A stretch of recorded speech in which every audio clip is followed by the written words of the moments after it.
दरम्यान मराठा समाजात वाद निर्माण करू नका असं म्हटलंय राज्याचे माजी मुख्यमंत्री आणि भाजपचे नेते अशोक चव्हाण यांनी। राज्यातल्या जबाबदार नेत्यांनी अशा प्रकारची वक्तव्य करून जातीमध्ये समाजामध्ये विशेषतः मराठा समाजाबद्दल अंतर्गत फूट पाडण्याचं काम हे कोणी करू नये। सर्व मराठा समाज हा एकत्र आहे, एकोपा आहे आणि कुठलाही वादविवाद मराठा समाजात कधी राहिलेला नाहीये। अशा प्रकारच्या वक्तव्यातून मराठा समाजामधले अंतर्गत संबंध जे आहेत ते खराब करण्याचं काम जर होत असेल तर ते बरोबर नाहीये। प्रकाश आंबेडकर यांनी आरक्षणाच्या मुद्द्यावरून खळबळजनक भाष्य केलं। कुणबी मराठा हे खरे ओबीसी नाहीत, त्यामुळे त्यांच्यापासून सावध राहा असं आंबेडकर म्हणाले। तर दुसरीकडे विधिमंडळ सभागृहात 190 कुणबी मराठा आमदार असून फक्त 11च ओबीसी आमदार आहेत, त्यामुळे ओबीसी आरक्षणाला 100% धोका आहे असं विधानही त्यांनी केलं। प्रकाश आंबेडकर यांनी केलेल्या वक्तव्यावर जरांगे यांनी सुद्धा भाष्य केलंय। मी ओबीसीतूनच मराठा आरक्षण घेणार असा इशारा त्यांनी पुन्हा एकदा दिलाय।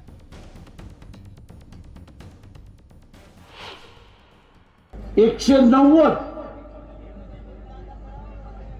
कुणबी मराठा समाजाचे आमदार आहेत। 190 कुणबी मराठा समाजाचे आमदार आहेत आणि फक्त 11 ओबीसीचे आमदार आहेत। कुणबी स्वतःला ओबीसी जरी म्हणत असला तरी सभागृहामध्ये तो म्हणतो मी मराठ्यांबरोबर। मी ओबीसीतून आरक्षण घेणार, माझा मराठा समाज आहे। ते काय म्हणतात काय नाही, त्यांचं उत्तर काय नाही दिलं नाही, देणार नाही।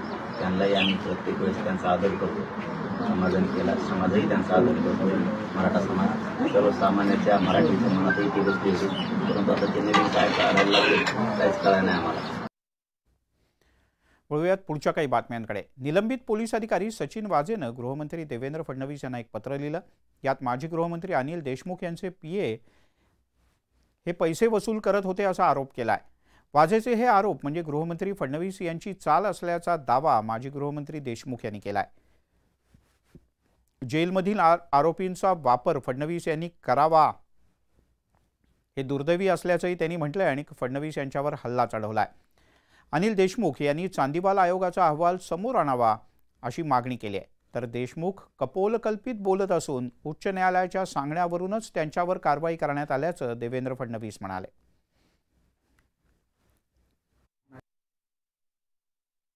देवेंद्र फडणवीस यांना माझ्यावर आरोप करण्यासाठी एका दहशतवादी आणि ज्याच्यावर 2 खुनाचे गुन्हे आहेत सचिन वाझेचा वापर त्यांना करावा लागत आहे। तो जस्टिस चांदीवाल साहेबांचा अहवाल तो राज्य शासनाकडे तो लवकरात लवकर जनतेसमोर आणावा।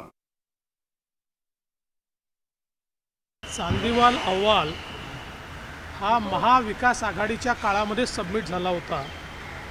महाविकास आघाडीने त्याच्यावर का कारवाई केली नाही, तो त्यांनी का जाहीर केला नाही, याचं उत्तर दिलं गेलं पाहिजे। आता सगळ्यात महत्त्वाची गोष्ट काय आहे, पहिल्यांदा तर परमवीर सिंग यांना सीपी महाविकास आघाडीने केलं। अनिल देशमुख स्वतः त्या ठिकाणी गृहमंत्री असताना परमवीर सिंगांनी त्यांच्यावर आरोप लावले। आता विरोधी पक्षनेत्याच्या म्हणण्यावर स्टँडिंग गृहमंत्र्यावर एखादा कमिशनर आरोप लावेल असं शक्य आहे का? त्याला स्वतःच्या नोकरीची काळजी आहे की नाही आहे?